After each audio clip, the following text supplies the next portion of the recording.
Naghahanap na itong Magnolia Chicken Templados ng team kung saan pwedeng dalhin itong si Abu Tratter.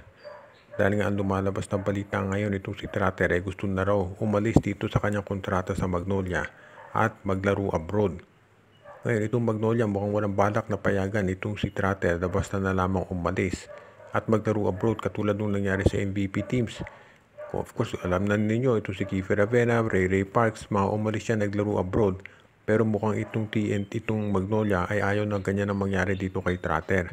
Ang gusto nilang gawin kung sakaling si Abu Tratter ay ayaw na sa Magnolia, ay hahanap sila ng team sa PBA kung saan ito pwedeng i-trade.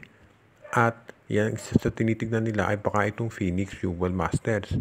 Baka i-trade nila yan dyan either para sa isang first round pick or sa mga bench players nito, depende raw yan sa pangangailangan ng Magnolia.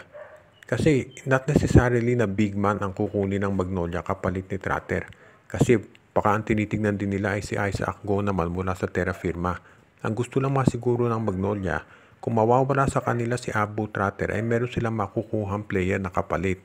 Ngayon, depende na yan dun sa team na pagbabagsakan ni Tratter kung i-retain yung kontrata niya o hindi. Ang problema kasi dito, si Tratter nga gusto maglaro abroad. So napakahirap i-trade yan at yan ngayon ang hinaharap na problema ng Magnolia dito sa kanilang big man. So abangan natin kung ano magiging solution nila. Totoo kaya yung lumalabas na report na ito raw Meralco Bolts ino-offer si Chris Newsome dito sa Phoenix kapalit ni Richie Rivero? Wala namang duda na itong si Rivero ay may potential talaga. Kung kayo ay sumusubaybay sa mga laro ng Northport o ng Phoenix, makikita ninyo na maganda naman ang pinapakita nito.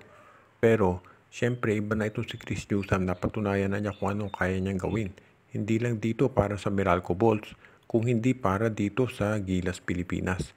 At si Newsome ay ang main man itong Meralco Bolts, samantalang complementary player itong si Richie Rivero. So, yan ngayon na tinitignan natin. Kung sakali nga na matuloy yung ganitong trade, hindi kaya lalabas na parang nalugi itong Meralco Bolts. Unless, ang balak ng Phoenix ay mag-offer ng iba pang players para dito kay Chris Newsome. Hindi pa natin natitiyak kung ano magiging takbo ng ganitong klaseng negosasyon. Pero kung sakasakali na makuha nitong Meralco itong si Richie Rivero, kinakailangan siguro magdagdag pa ng iba pang players itong Phoenix para naman masabi na patas yung deal na yan. At pwede rin natin masabi na itong Phoenix meron din risk dahil hindi naman sigurado na itong si Chris Newsome ay magtatagal talaga dyan. Dahil ang balita nga gusto niya sa Hinebra. Pero kung sakasakaling ang offer nga ay Rivero for Newsome, sa tingin ko kailangan magdagdag ng additional players itong Phoenix Jewel Masters muna.